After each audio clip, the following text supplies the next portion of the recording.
नए कालखंड की कविताएं हैं, उनकी प्रारंभिक कविताएं भी हैं, बाद की कविताएं भी हैं, पांडुलिपि बनने से कुछ दिन पहले की भी कविताएं हैं इस पर। तो सबसे बड़ा संकट आता है कि जब इतनी सारी 60 कविताएं अगर आपको दी जाए और कहा जाए कि इस पुस्तक का शीर्षक क्या होना चाहिए, तो कुछ ऐसा होना चाहिए कि लगे आपको कि क्या है इसके भीतर, बेंच पर कविता क्या है, एक ऐसा संग्रह है। तो सक्सेना जी भी चौंके, बेंच पर कविता, वो सोचे कि बेंच पर कविता है। तो इस तरह से इसका निर्माण हुआ है, बहुत सुंदर है, बहुत अच्छी कविताएं हैं इसमें और गा भी सकते हैं। मैं तो कहूँगा कि बहुत सारी कुछ कविताएं हैं जिसको कर साहब बाद में गा लें।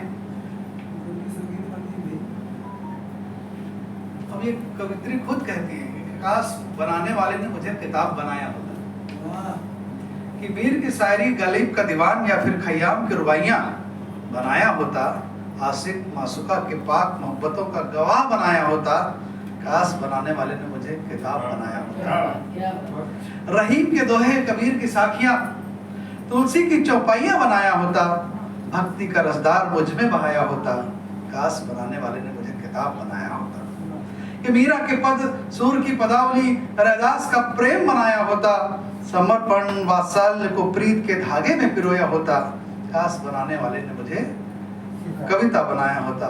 मजरूह के नज्म, साहिर की गहराइयाँ, नीरज की धार मुझ में समाया होता, काश बनाने वाले ने मुझे किताब बनाया होता। ईमानदारी से एक कवि अपने कविता संग्रह को बहुत ही श्रेष्ठ, बहुत ही महान, बहुत ही पका हुआ, अलावा में पकी हुई कविताएं बताने की कोशिश नहीं कर रहा है, न कर रही है। कवि या कवित्री कहें हम, तो कवि को कहते हैं कि हमको तो हर आदमी कवि ही दिखा, हर कवि कवि ही है ना। ये कवित्री शब्द बाद में लाया हुआ, बनाया हुआ है, जैसे संचालक के जगह में संचालिका जैसे शब्द प्रयोग हो जाते हैं ना। तो कवि ईमानदारी से कोशिश कर रहा है कि मैं क्या बनना चाहती हूँ, मुझे क्या बनाया होता।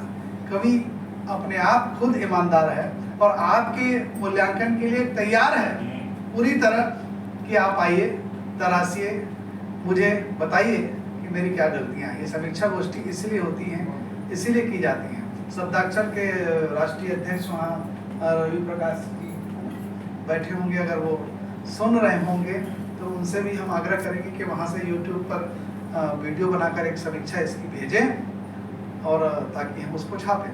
जितनी भी समीक्षाएं आ रही हैं उन समीक्षाओं को एकत्रित करके और कुछ और समीक्षाएं लिखवा करके इस पुस्तक पर एक और पूरक पुस्तिका हम प्रकाशित करेंगे। वो मेरी ओर से रहेगा, इनकी ओर से नहीं रहेगा।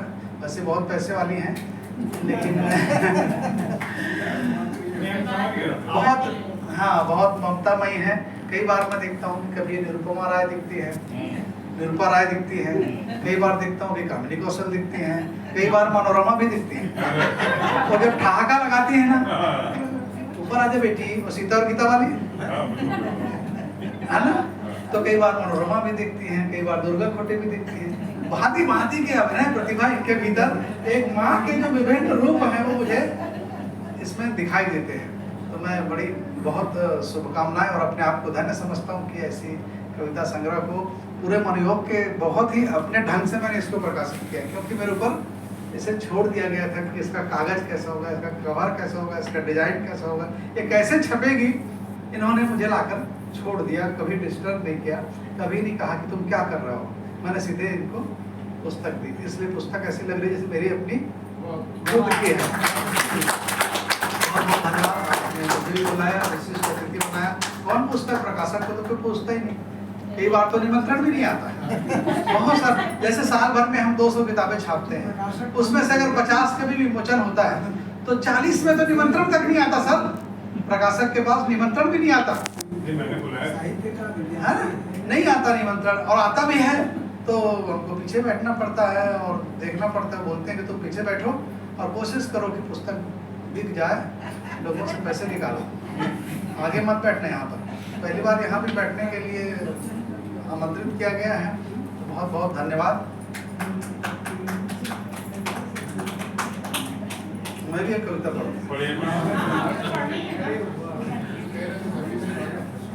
नहीं, कवि नहीं होना तो मैं बहुत कठिन है कविता लिखना।